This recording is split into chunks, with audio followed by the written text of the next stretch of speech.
So what is the pelvic floor? I'm going to get right to it. What is the pelvic floor? The pelvic floor is a hammock-shaped group of muscles sitting at the bottom of your pelvis. Some call it the pelvic bowl, and one of the main functions of the pelvic floor, it's a group of muscles. It's made up of about 14. One of the functions is to support the organs of your pelvis, your uterus, your bladder, your rectum. In men, their prostate.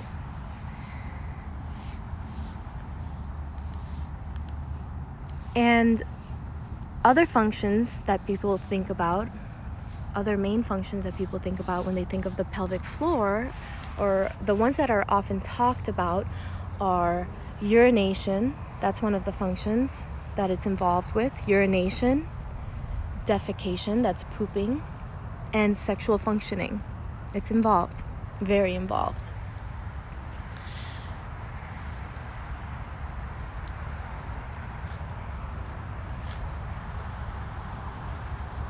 But the pelvic floor doesn't just function on its own.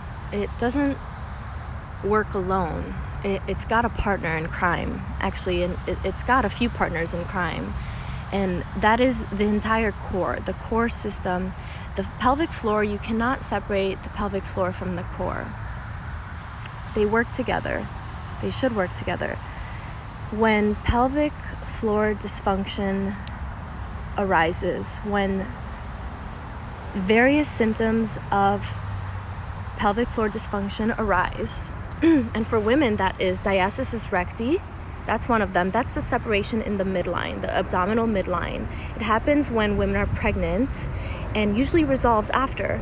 But for a lot of women, not a lot of women, I believe it's 1/3 women, it doesn't resolve. It doesn't resolve. And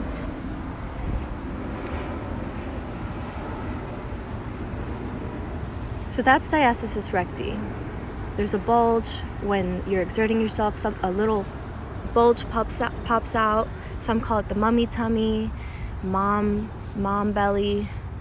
But there's a separation in the midline there. The other thing that a lot of women experience is prolapse.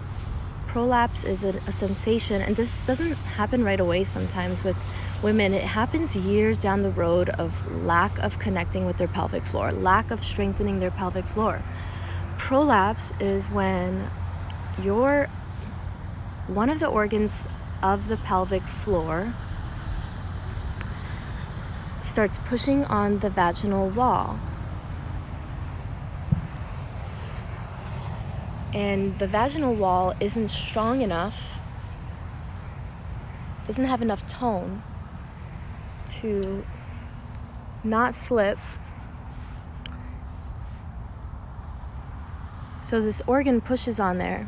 And when you're exerting yourself, like jumping, sneezing, coughing, because that happens quickly, you're exerting yourself, there's increase of pressure in the abdominal cavity and downward pressure on those organs, and then you actually might feel your prolapse even more. You might feel more pressure. When that happens, the organs push down, the muscles aren't strong enough to hold. So it's not that your organs are falling out, okay? So that's prolapse. Your organs are not falling out. It's just that the vaginal walls are loose and slipping. And it can happen with the rectum, with the bladder, with the urethra, with the uterus. Right. So the third thing that women experience, urinary incontinence. This is very common. And again, this might not happen right away after childbirth. Some women experience it years down the road. Some women experience it after maybe their second kid. And sometimes women experience it after they become more active. So maybe there was a period of inactivity after they've had a baby, and then 2 years later, they decide, I need to get back into it. And they become more active, and they get into their prior fitness routine, and all of a sudden they experience urinary incontinence. That happens too. Or a version of that. So these 3 issues are not uncommon for women to experience postpartum. So part of my studies, I want to talk about the diaphragm. The diaphragm is also a partner in crime with the pelvic floor and your core. So I'm bringing it back to that. Your deep abdominals, your transverse abdominis to be specific. So your pelvic floor functions with your transverse abdominis, with your diaphragm, and therefore your breathing. Your breathing really matters when it comes to healing pelvic floor dysfunction. So this is what I'm here to talk about: healing, resolving, or making better pelvic floor dysfunction. I've worked with a client several who've experienced less symptoms or no symptoms after 1 week. 1 week of my program. Okay, that's another thing I want to talk about, my program. So I've developed these exercises for these women in this year that I've been studying, over a year that I've been studying pelvic therapy, and I've released this program. This December will be my 3rd launch. I've released this program 2 times already, and these women have been incredible. I am so excited because this Monday I have a 3rd group of amazing women starting my program again. And I will again be doing the program with them. I haven't decided yet if I will be recording myself doing the program again, and sharing with you all or not. That's still in debate. I haven't decided. But anyway, these women, I'm so excited for them to be a part of this program that I've developed, these exercises to help women engage their pelvic floor and core and learn to connect with their pelvic floor and core. And these women are experiencing one of those 3 things, or sometimes multiple of these symptoms of pelvic floor dysfunction. And I've been working with them, and they have left me the most incredible reviews and testimonials, and I'm just so thankful for them, because they know that I was learning so much from them, just as much as they were learning from me. And it was just such an incredible experience this past year, 2020, being able to do that with them. Hi. And they know it. They know how excited I've been about it, and they're equally excited about it. And I think that just makes everything more worth it, and it really helps them so much in their journey.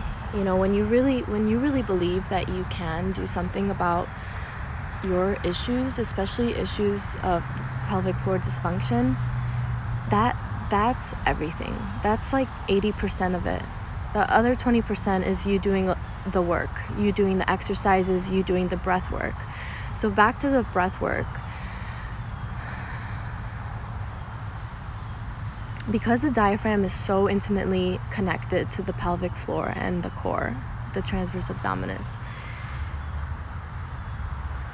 your breathing matters when it comes to pelvic floor dysfunction healing.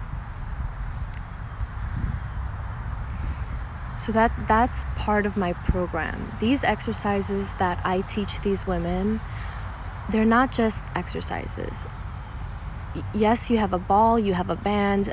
Maybe the band is around your arms or your palms or your knees. Maybe the ball is between your palms or between your knees. And you're exerting yourself, but really you're working with your pelvic floor. You're connecting with your pelvic floor and your core. So I teach this in my videos, and you are able to see this as I demonstrate it in my videos, so in my exercises of my program. This is why I call it Revive your pelvic floor and core. It's amazing. These women really are experiencing a revival in their pelvic floor and core. It's really cool, and it's changing their life. You really have to check out my testimonials. It's changing their life, and I'm happy that I'm just so happy and blessed and humbled that I am a part of their journey and that they are sharing their time with me. I'm trying to think in my head. I had a list of things I wanted to talk about, and I'm trying to think if I touched on all of those. Thank you all for joining me this far. All right, I think I'm gonna let you guys go. It's going to be about 15 minutes for me to get home from here. I guess I never talked about the breath. You're breathing throughout my exercises. I'll make a whole other video about that. The diaphragm is so incredibly cool. All right, you guys, bye. Have a great rest of your day.